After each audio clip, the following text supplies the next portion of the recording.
Lovely, moist spring morning. The birds are singing. Super relaxing. You guys want to ruin it?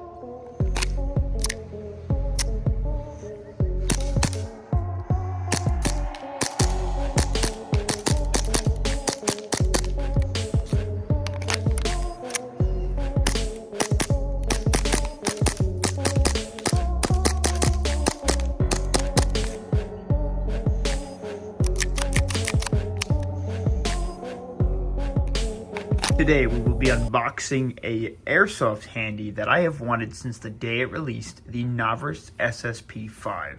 Take a look at this thing.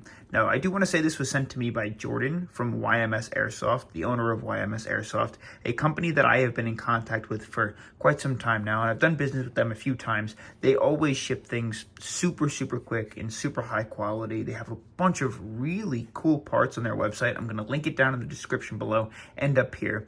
And the reason that Jordan sent me the SSP5 and a care package with some other cool stuff in it is because Jordan also manufactures this, which is an insanely cool built-in tracer unit for the Novritsch SSP5. We're going to get to this in a different video, but for now, I want to unbox the SSP5, test it out, show you the internals, and all that fun stuff. So first we'll get into the box.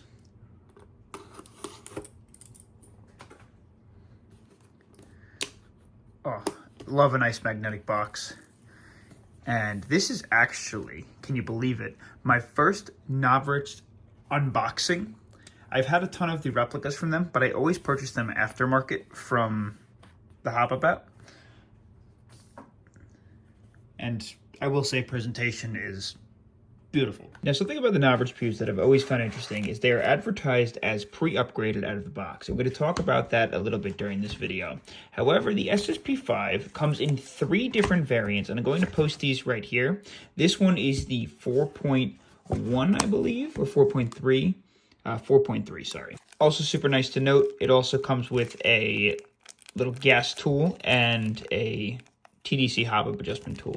So what Novritsch means by pre-upgraded out of the box is most cases they're either already adjustable with upgrades that you would purchase aftermarket. They have better hop-up buckings in them. They have a TDC hop-up already installed. They're already ready to throw any of your adapters on, whether it be different holster adapters or red dots or you name it.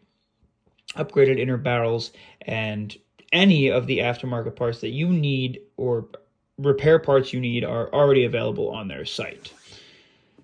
Now, the SSP5 is a high Capa platform, like I said.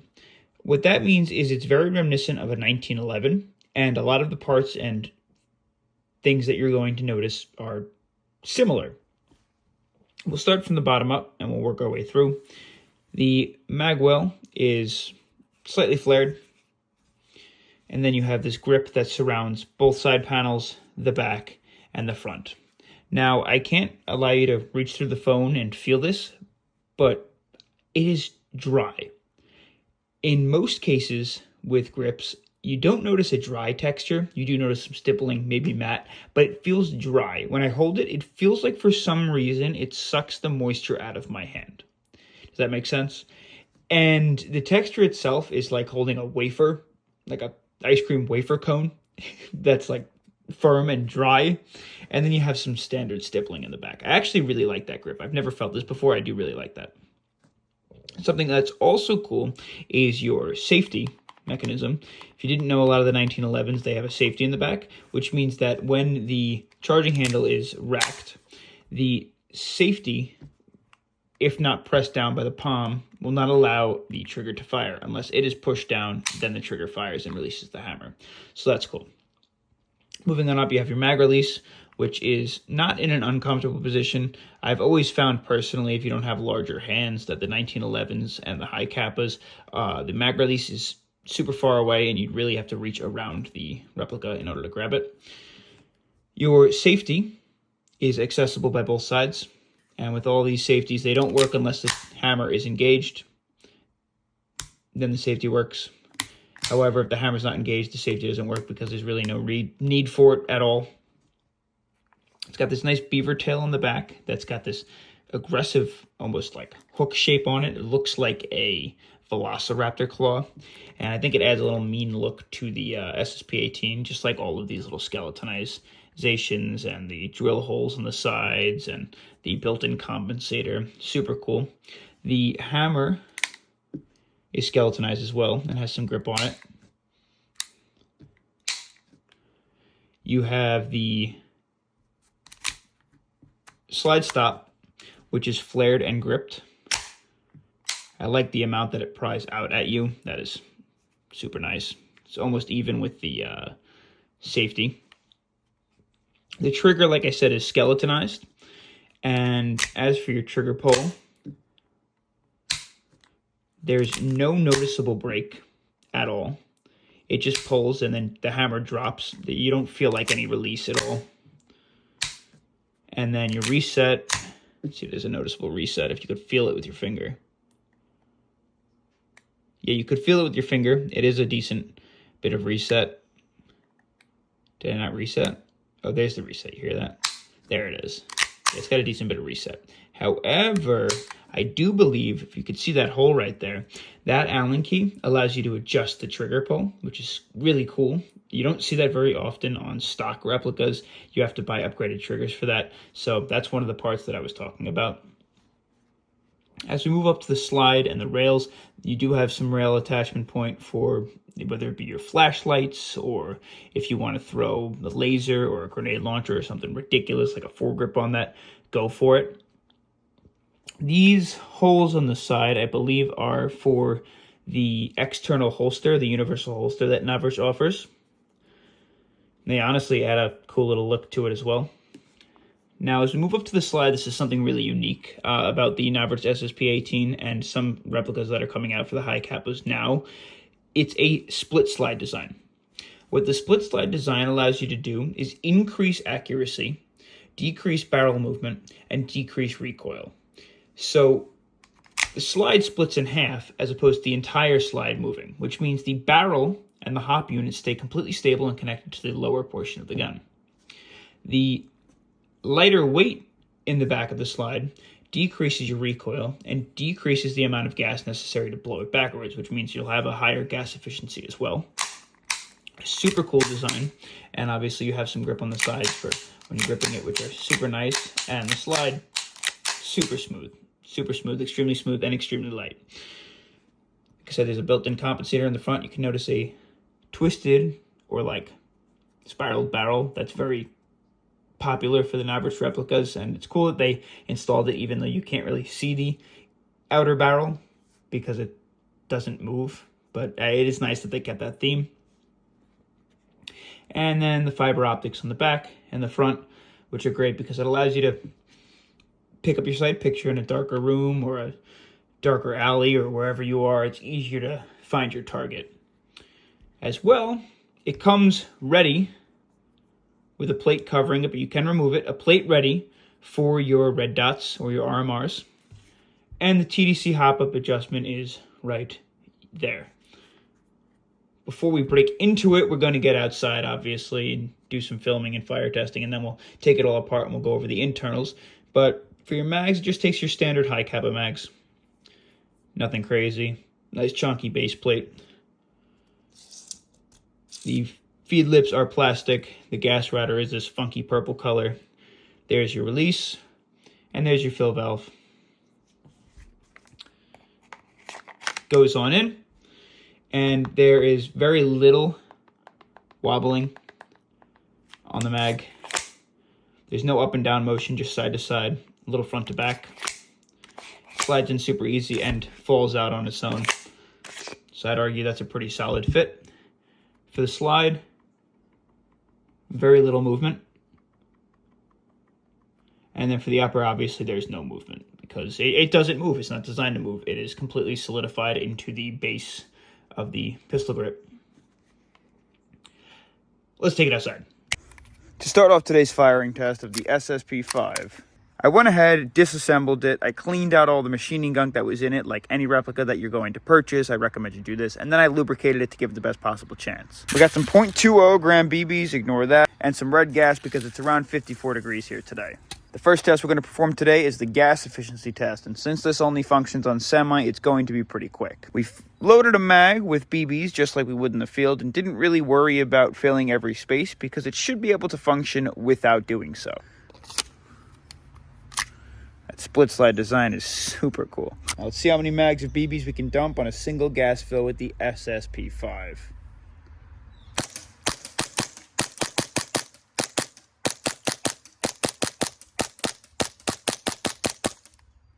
We did lock back successfully, and the mag is emptied with rounds. Now bear with me, we've had no cooldown time, just loaded it back up with BBs, and that's not the most impressive part because it should be able to get through a full mag. Now it's the second mag that needs to shine.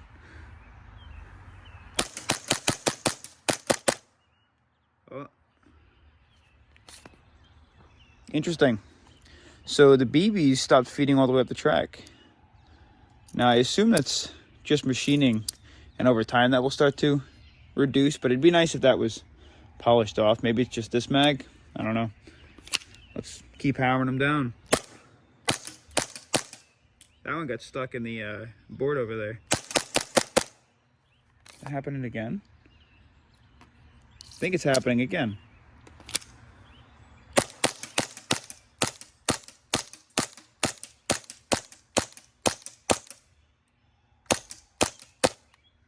We did lock back. That's super odd.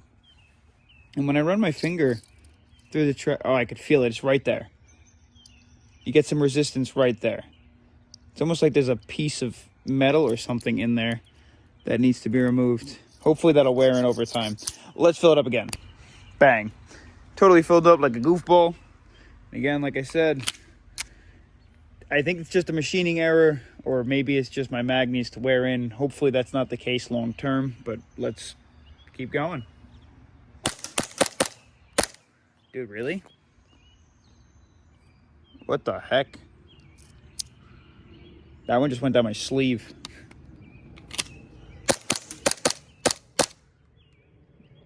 Now we're just, yeah, it didn't blow back all the way anyway. I think we're running out of fumes. The nozzle's getting stuck. What the heck is going on here?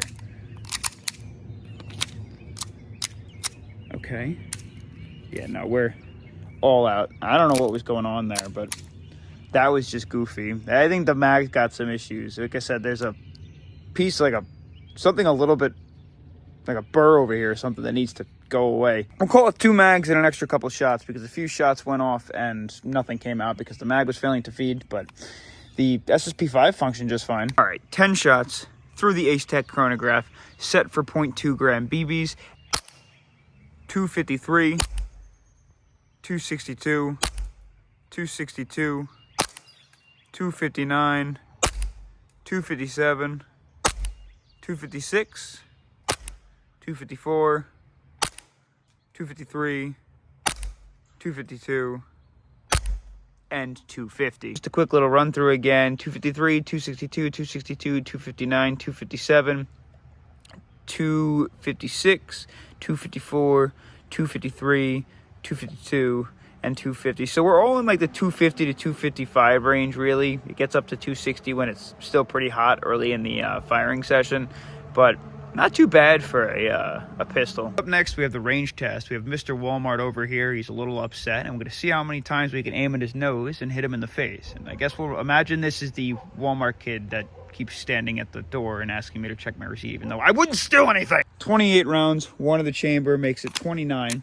And we're going to see at around 50 meters how many shots we can make on target. Again, it's a sidearm unless you're playing CQB. And in both cases, you're likely not going to be anywhere further than this distance, so I feel like this is the perfect range to test it out. So here we go, best of 29.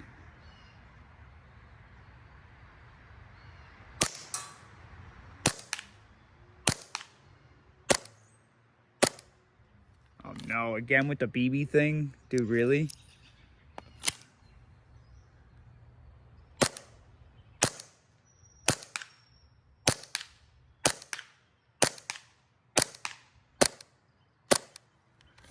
This is getting ridiculous. I don't know what's going on. It's got to just be this mag. If you have other high Capa mags, I'd recommend going with those.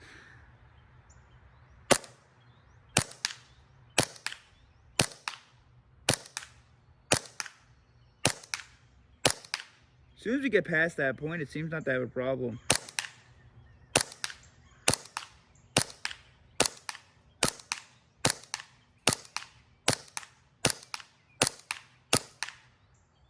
We did lock back though, mag's empty. Let's go check the damage. So I was aiming at the nose, and you can argue this is user error, but again, everyone's gonna have user error, no one's perfect. A large portion of the shots seem to be very upper right quadrant area, and then a couple of extra flyers down below. I tried to circle all the ones that I could circle because not all of them made a crack or an indent in the paper, but not too bad, honestly. And I feel like even though I'm a goofball and I'm not the most accurate shot ever, I was able to stay on target pretty well. So we've got the SSP5 on the table, brought over a little magnet. We're going to first test out the outside and see what all the externals are made of, and then we'll break it apart, show you the insides, test all the insides, then put it all back together. Just as a disclaimer, if the magnet sticks, it's steel. If it doesn't, it's metal. If I say it, it's plastic.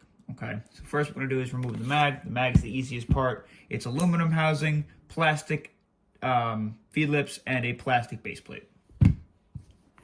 For your SSP5, keep in mind every single pin and screw is steel. I'm not going to go over all of those, but the larger pieces and some of the working pieces aren't. Your grip is plastic. Like I said, the pins all steel. Your beaver tail and safety are aluminum. The safety on both sides, the ambidextrous safety, is aluminum. Your slide catch is aluminum as well. So as the trigger. The entire base of the pistol is aluminum.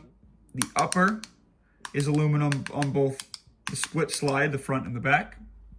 Your outer barrel is also aluminum. Your sights, aluminum. The hammer is steel.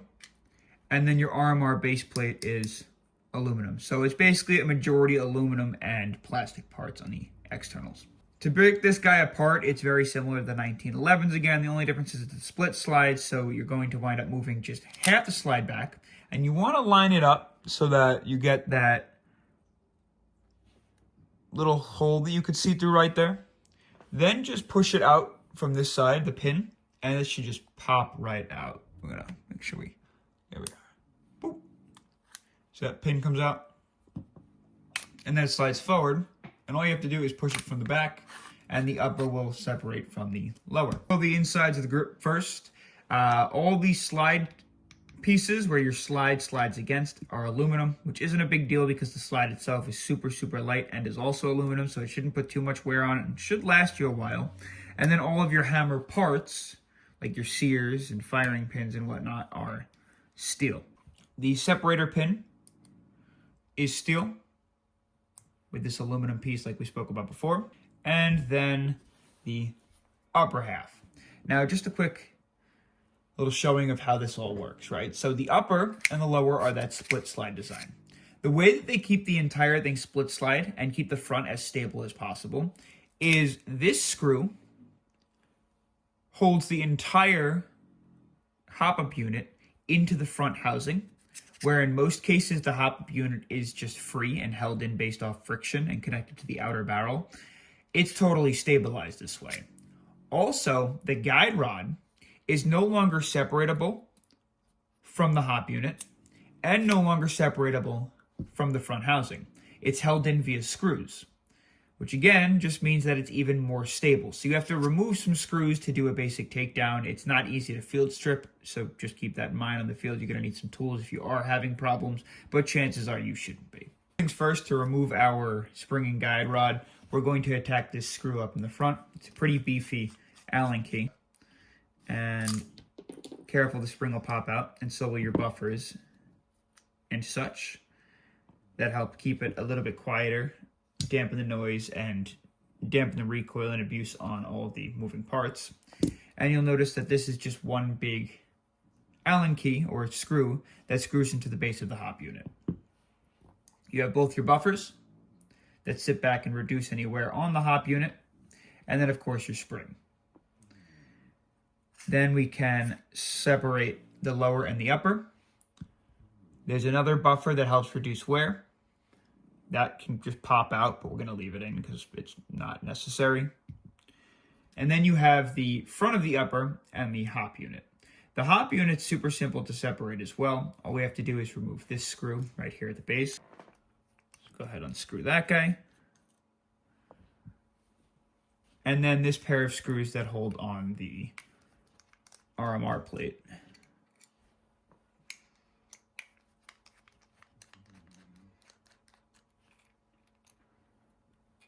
Now, your hop unit should be free, as well as the outer and inner barrel, and the plate for your RMR pops right off. Now, what's even cooler is being that the RMR is solidified into the hop unit, it keeps the red dot zeroed 100%, which is super cool. It just adds to the increased accuracy of the SSP5. So you'll see you have your outer barrel or your inner barrel. The outer barrel, it's got this cap on it that just gives it that twirly little look to it. We've got the upgraded hop rubber and our TDC, which screws in right over here. Your hop up nut, be careful, don't lose that. You can see the spring tension to it, a rubber tension, and then obviously the grub screw that presses into it. As for materials, like I said, your outer barrel is entirely aluminum. Your inner barrel is either some sort of aluminum or some sort of non-magnetic metal. The spring is steel. Guide rod is steel. Little washer is steel. And obviously that rubber buffer. And lastly, we'll look into the back of the housing, which is the nozzle. Super funky purple color. However, it functions around the same as a standard nozzle. We're not going to take it out, but if you wanted to, you just got to remove that screw. Now for basic reassembly, it's not the hardest thing in the world. We're going to start just reverse engineering the entire thing. So we're going to slide our barrel back into place. We'll throw our plate back on, and then bolt these screws back in. And just tighten them down. Again, if you have to force it, they're not in the right place. Take your time. Don't strip anything. A lot of times with airsoft replicas, it's very easy to strip parts that we don't want to strip.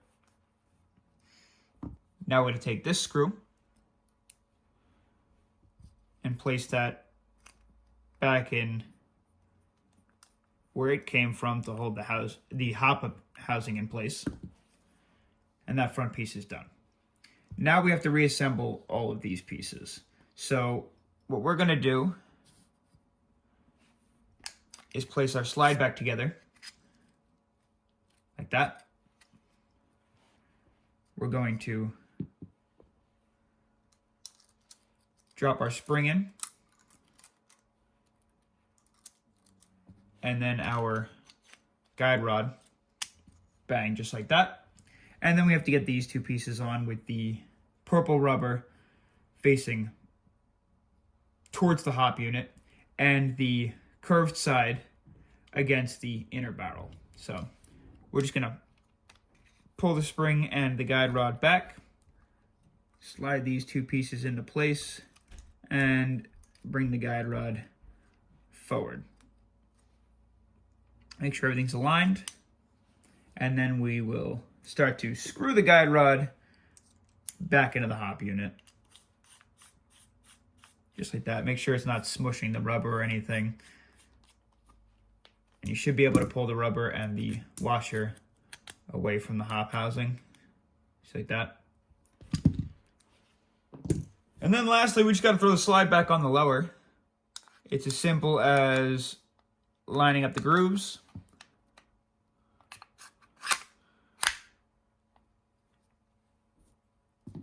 Bring the lower back, drop your pin in, and make sure it lines up where it lined up before.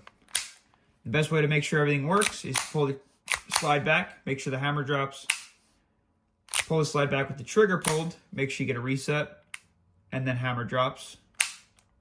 And then make sure you could drop the hammer by just pulling it back manually. And there's the SSP5 disassembled and reassembled. So to wrap things up, the Novritsch SSP5. Is it any good? Do I recommend it? Should you purchase it? Novritsch makes some banging replicas. Whether you love them or hate them, these things are fire out of the box. Amazing snipers, beastly pistols, and I don't know about the AGs. I wouldn't buy them because I don't like AGs. At the end of the day, they come pre-upgraded out of the box with a bunch of the parts, bells, and whistles that you would wind up purchasing or wanting to modify your replicas with after you purchase them, and the price winds up being even cheaper. Performance overall, this thing is snappy, it's accurate, it's super fun to play with, and it feels great. The mag did give me a couple of issues. It might just be my mag or it needs to wear in over time, but it's standard high Capa mags. You can use any of them, and most people who are purchasing these already have them. It's kind of like a Glock. You have Glocks, you got Glock mags. It's one of the most common mag platforms in the Airsoft market. If you do choose to pick one of these up, I would be eternally grateful if you check out Jordan's website, YMS Airsoft. Great company, run by great people, and they also have a lot of seriously cool upgrades and replicas. They stock all the things from the Novritsch SSP5 to the ITP Airsoft stuff. They have a ton of things, so go check them out. I'm going to leave the link in the description below. But for now, the SSP5, yeah, I'd recommend it.